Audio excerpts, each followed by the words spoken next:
Hello, I am Christian Stevenson with the Mississippi State University Extension Service in Hancock County, joining you again by Zoom. And if you're watching on YouTube, thank you very much. And I would appreciate if you are watching on YouTube, go down and you can hit that subscribe button. And that way you can get notified about future videos that I am putting out.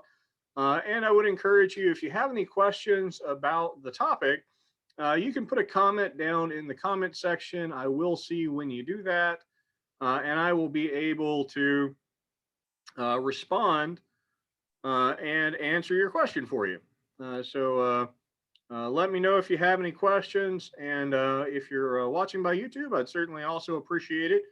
If you have any recommendations or suggestions for topics, I would absolutely love to hear those.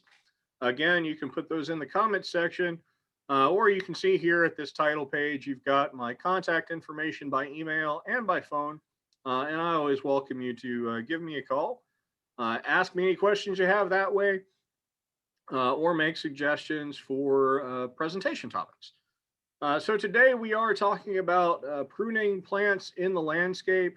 We're right here at the very beginning of February, when a lot of the plants we have in our landscape are properly pruned.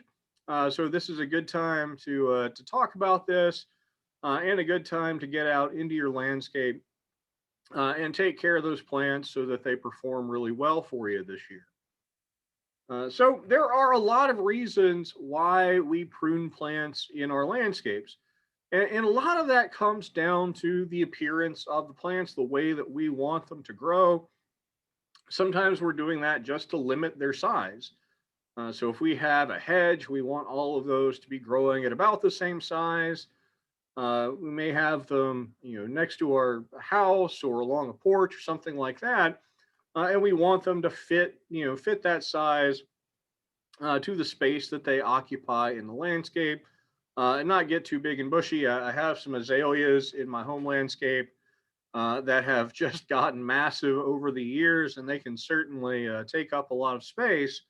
And so pruning plants back like that can be beneficial, both for how those plants are going to flower, but also how those plants are going to take up space in the landscape. And often, plants will start grow the way that that nature directs them. Sometimes that's not exactly how we want them to be shaped in our landscape. So we like that nice symmetrical appearance in plants. So we might be removing undesirable growth or balancing out the symmetry of the plant just to make it look good in the landscape. And we might, be trying to make them into something like a hedge or an espalier, or one of those formal landscape designs. And so we prune them into that shape. Now, we also, of course, prune plants just to fit our landscape. We might want to direct them to grow into a particular form. We might want to eliminate some problems where we have, branches that are competing as the leader of the plant. And importantly, we may have plants that are starting to, grow towards or start to get to a spot where they might be interfering with structures we have on the property, particularly with utility lines, or something that comes up fairly often is we have a plant right there at the end of the driveway that might block a sight line. So we want to prune that back just to make sure that we don't have visibility problems as we're trying to pull out of our driveway. Make sure that everybody's going to be safe, and particularly utility lines is an issue that comes up really frequently. And first, I generally tell people, watch out for things like utility lines when we select the kind of plant that we want to grow in that area. But certainly, we want to make sure we're not interfering with those. I like having electricity at my house, so we don't want that tree there. And eventually, the utility company will come along and prune that tree back. So we might want to do it first, just to make sure that it's done the way that we want it to be. My favorite picture that I use in a lot of these talks is the one down there on the bottom right. Usually they're not so kind as to just make a pathway for those utility lines as they're making sure that the plants are going to be interfering with. Now we also do prune plants to improve both their health and their productivity.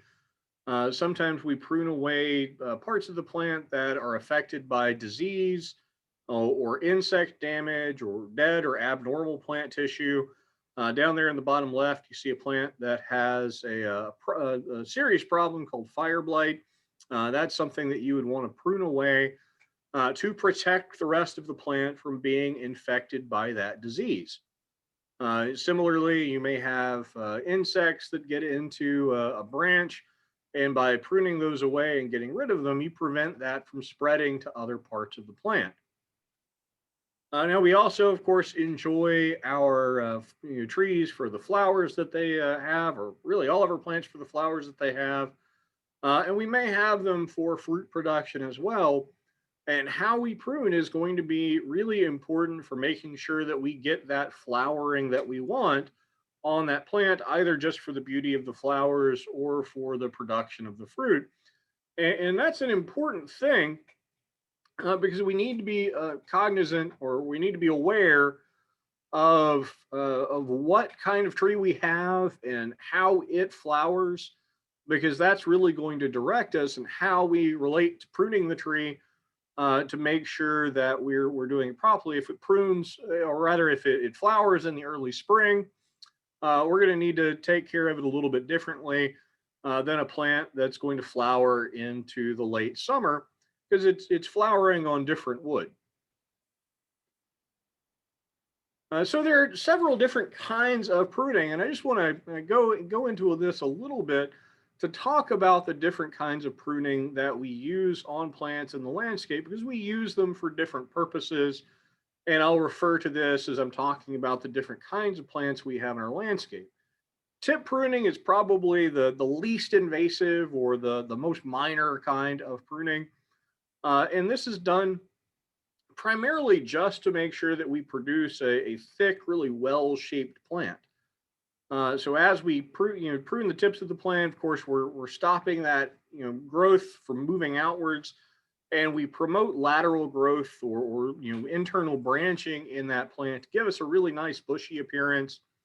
And to use tip pruning, we're just removing the very tip of that plant, just the top few inches of those stem tips.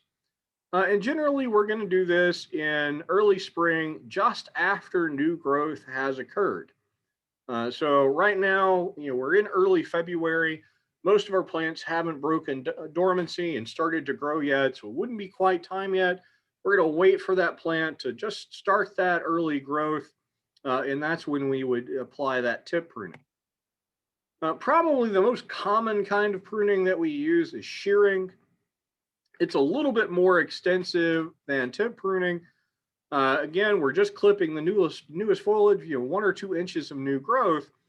And shearing is really to control the shape and the size of the shrub. Clipping that new foliage, again, really promotes that thick, dense foliage. And I always do recommend one of the most important things that we want to talk about when we're doing this is we do want to make sure that we use really good, sharp, clean shears, because we want to make sure that we're making very clean cuts when we do this. This is a kind of pruning we do often use on hedges and screens to really shape them into the form that we want them, promote that really dense foliage. Because, of course, in a hedge, you want that kind of solid barrier of plant tissue that's going to be there in your landscape. Thinning, another really common approach that we have to pruning, tends to be used on broadleaf and deciduous landscape plants. Those are going to be plants that have sort of what we think of as sort of a net veined leaf, loses those leaves in the winter. And we do this to encourage strong growth in the plant. And of course, it also will encourage flowering. And this is something this is really the time of year here in early February and really throughout the month of February, before that new growth begins, is when we want to do this kind of pruning. And usually for thinning, what we're doing is we're removing any older, weaker branches back to a main branch. A lot of times we will remove branches that are kind of internal.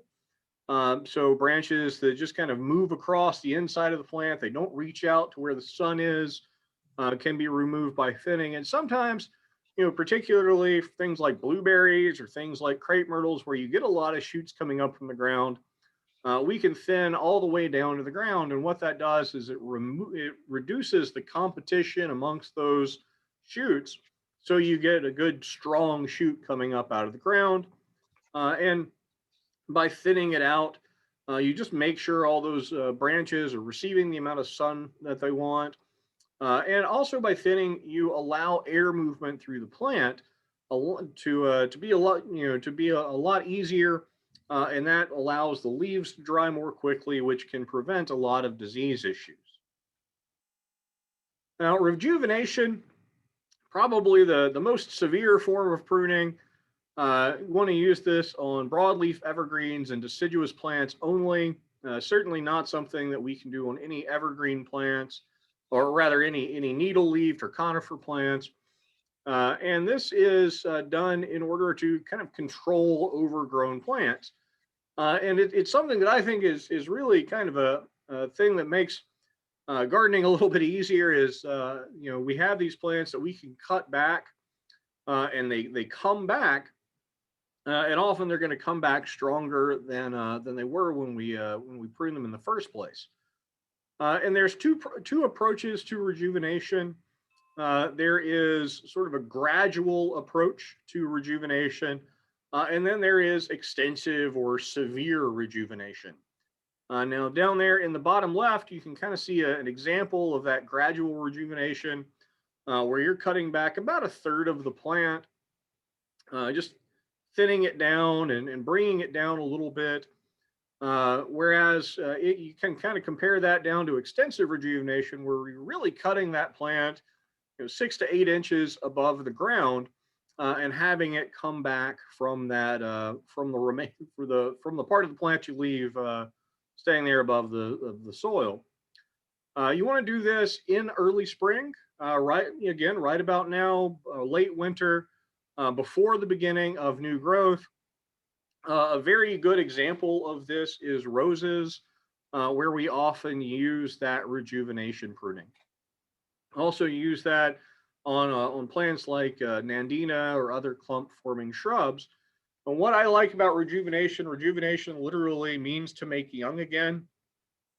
So by using this form of pruning, we can really kind of make that plant young again, start to behave like it did shortly after we established it. So they tend to come back, flower very actively, grow very actively, and just be really attractive in the landscape. Now, espalier is one of the two sort of special forms of pruning that I'm going to talk about. This is one I'm really fond of, and this is training a plant to grow against a wall. And not, this isn't something that you use on something like a vine. This is for generally for trees and shrubs. And you have that surface, and you're training that plant to grow essentially in 2 dimensions up against that surface. Now, unlike other forms of pruning, this is something you're going to need to do throughout the year to train that plant into the shape that you desire for it. And you can see a couple of examples of this down in those bottom images. When I traveled fairly recently, or at least not too terribly long ago, I guess it was 2019, I was up in DC, and went to Mount Vernon, and I was interested to see fruit trees espaliered at in the garden area to serve kind of as a border along the garden walls, and I thought that was really attractive. Now, when we're selecting plants for espalier, we do want to select young plants. They're just going to be kind of easier to move around, a little bit more supple, and a little bit easier just to bend without breaking them. And you want to select plants that are going to have fairly long, flexible branches. Camellias work really well for this. Magnolias can be espaliered. And again, a lot of fruit trees So I've seen examples that are citrus trees or pear trees or apple trees and peach trees that have been pruned in this way and just work really well for that. One thing you do want to pay attention to is the mature height of the plant, because obviously you have a surface that it's growing up against, and you don't want it to get any taller than that surface. Topiary is the other sort of specialized form of pruning, and that is just shaping the plant by careful pruning or trimming.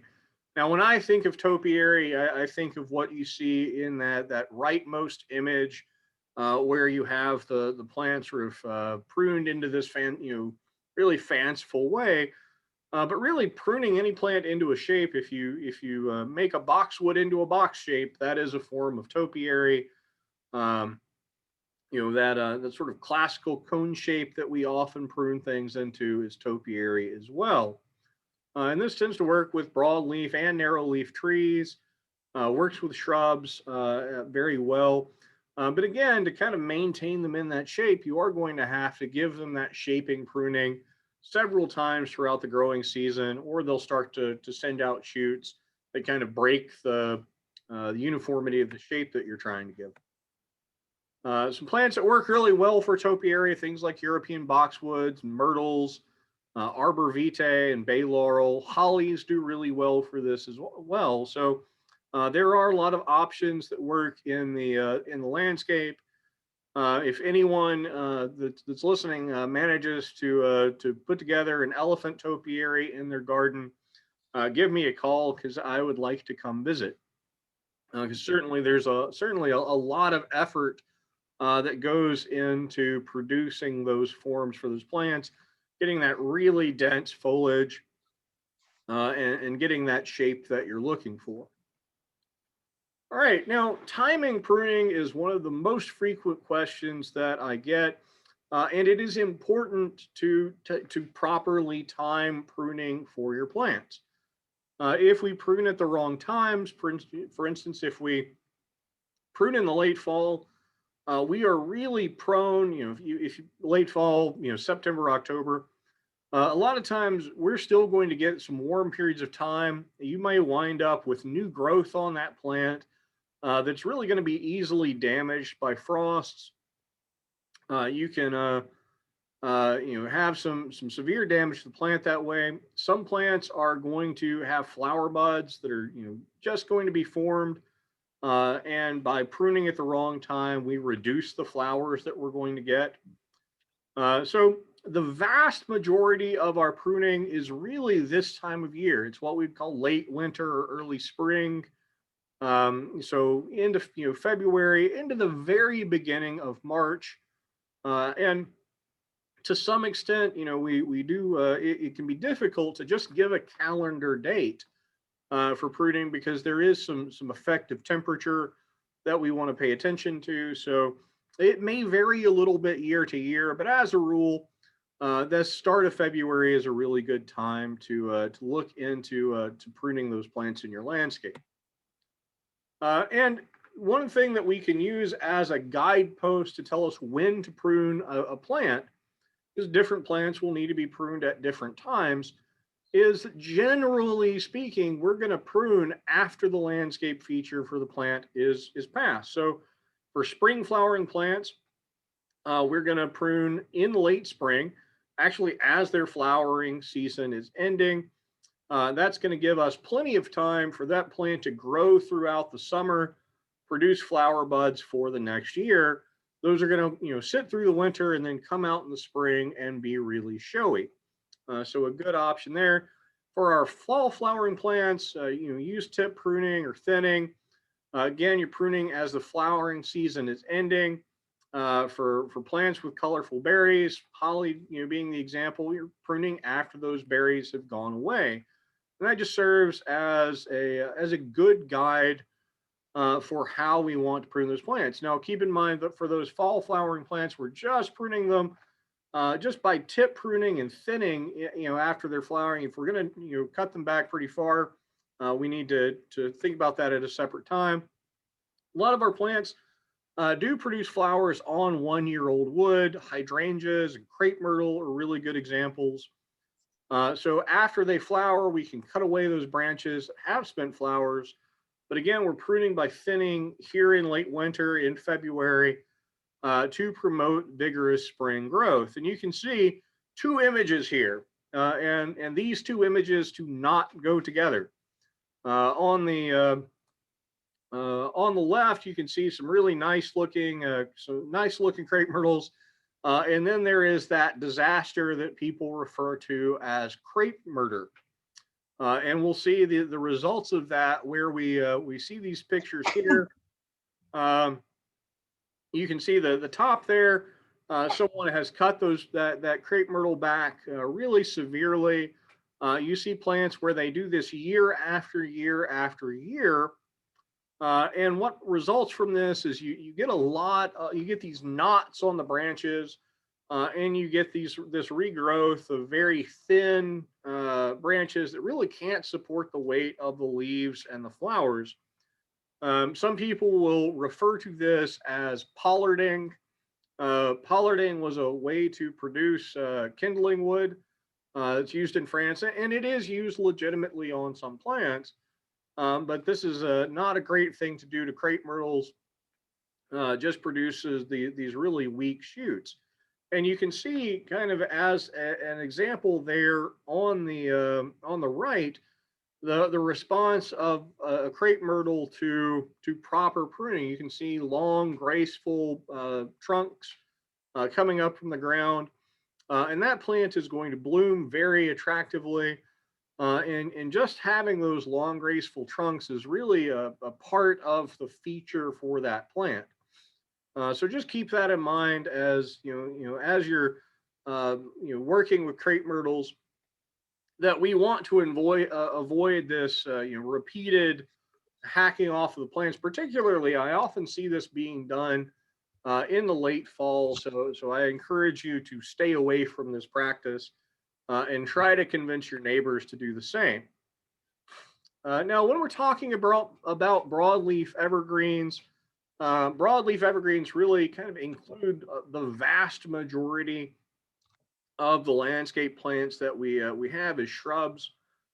So hollies and photinia or red tip, gardenias, sweet olive, camellias, southern magnolias, just a large amount of the plants that we have in the landscape. Generally speaking, one of the great things about these plants is that they have these lateral buds along the length of the branches and the trunk. And because of that, we can cut them back fairly severely, and we'll get regrowth from that lateral bud.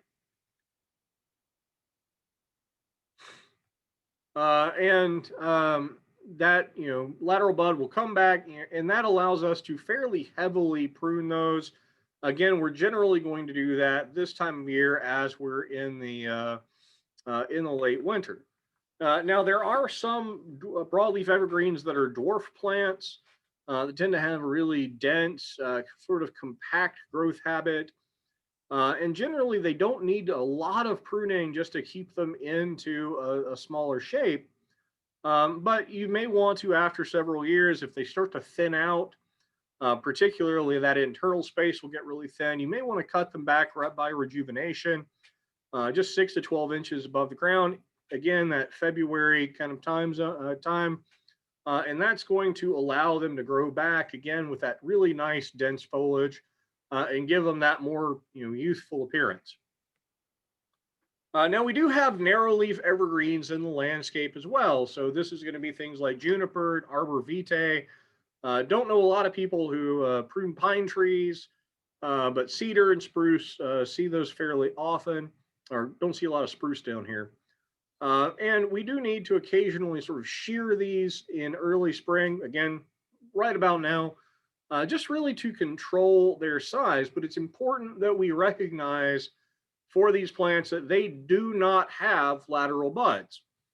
So these narrow leaf evergreens have kind of a dead zone in the older part of their branches. And if we prune back beyond where the scales and the needles are, you will not get regrowth from that branch.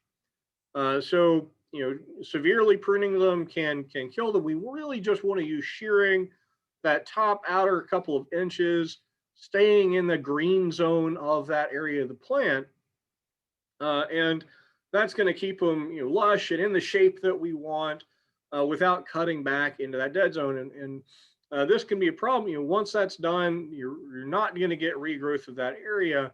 And if we do that improperly, we may need to, unfortunately, have to replace the plant, just to maintain the appearance of the landscape. So as a rule, just never more than about a third of the foliage of these plants, just to keep them in good health. Now, deciduous plants make up the sort of the remainder there. Very much like broadleaf evergreens, they have those latent buds, so we can prune them severely back without worrying about killing them. All sorts of different plants can be shrubs or trees or vines, lilacs and roses. Crape myrtle would be another example, poplar trees, oak trees. And we may need to prune these just to control the size and shape of the plant. Again, we can do that by tip pruning to encourage new growth, giving us that really nice bushy plant.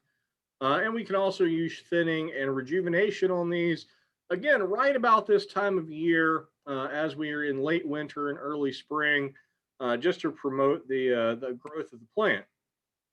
Now, one of the most important things about pruning is we want to make sure that we're pruning with the right equipment. Make sure that our equipment is really nice and sharp, really nice and clean.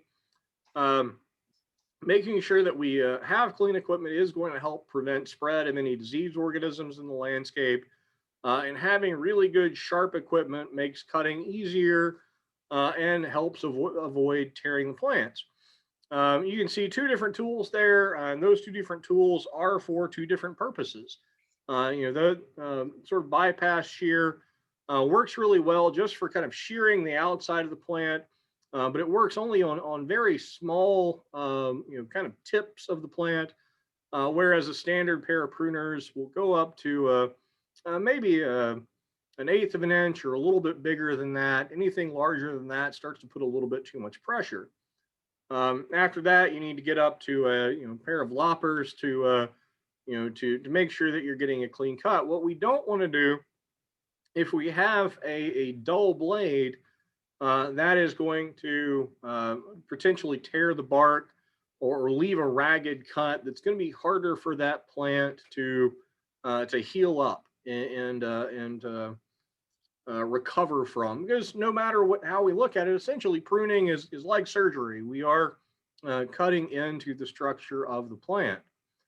One thing that I will often offer for people, if you're not familiar with how to sharpen tools, or you're not comfortable with doing that, I am generally happy to have you bring your tool in, and I will either show you, and generally as I'm showing you, I'll use your tool to do that, so you at least walk away with a sharp pruning tool to make sure that you're not going to do any damage to your plants. If you're further afield than Hancock County, I apologize. It might be a little difficult for you to get in. Now, we do, generally speaking, if you're talking about a larger plant and you're making a pruning cut, you generally want to do that back to the branch collar, and try not to disturb the trunk of the plant. So you can see here, kind of an example of or a little picture or diagram of a branch, and you can see that swelling down at the base of the branch, and that is the branch collar. We don't want to cut into that, because we don't want to disturb the wood more than we have to. If we're making a cut on a tree for anything that's about over an inch in size, I'm generally going to recommend that you use that 3 cut method. So the first thing you're going to do, you can see there kind of labeled A, B, C. First thing you do is come out several inches away from the trunk and make a partial cut upwards, about a third of the way into the branch. What that does is allows it to kind of press down and takes pressure off of the trunk. Then you're going to make the second cut, which cuts away the primary sort of the structure of that limb, takes all the weight off, and then you can come back and make that final cut right outside the branch collar in order to avoid any potential damage to the trunk of the tree. If we're talking about a stem or something like that, we do want to make sure we're getting a good angle of our cut. And you can see here sort of the right way and two wrong ways to make that pruning cut. I'm going to go in opposite order. I'm going to start at the far right there. You can see that that cut is a good bit past a node and just kind of a flat cut. And that's going to leave a fairly significant kind of stub at the end. And that stub can serve as a point where, potentially disease or insects can get in. It can start to rot, and that can kill back that branch after, after disease or insects or something like that gets into it. Kind of going to the middle there, you can see a fairly fairly shallow or deep cut, I guess. Really a sort of steep angle right at that node, and that's just kind of left too shallow of a space there. That node that's going to allow that plant's going to lose a lot of water from that, and that node can dry out and cause that bud to die because it has lost too much water. So getting that right angle, which I'll tell people, something like 35 degrees or 45 degrees is perfectly fine. Right after that node is generally going to be okay as in terms of what you want. You just don't want anything deeper than that. A little bit hard to show graphically, but you want to again have that at an angle right after that node. About a 45-degree angle or a little bit less, and that's going to be the correct pruning cut to make sure that you don't have any damage or that bud's going to be in good shape. Now we do essentially we either may be correcting wounds to a plant, if that plant has had some injury, and we are causing wounds by pruning. Generally, a wound is just any break in the outer bark of the plant.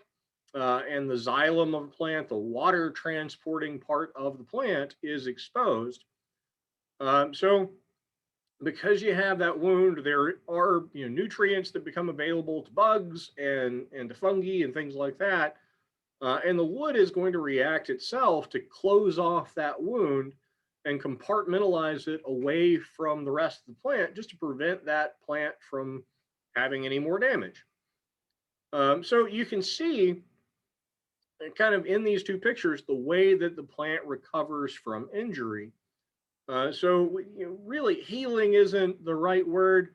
What it does is, again, sort of confine that area so that there's no water loss, and there's a lot of chemicals that go in there to kind of close it off and prevent anything affecting that injury from getting to the rest of the plant. So what we want to do is we want to make sure that we cut plants at the right time to allow them the best opportunity to heal.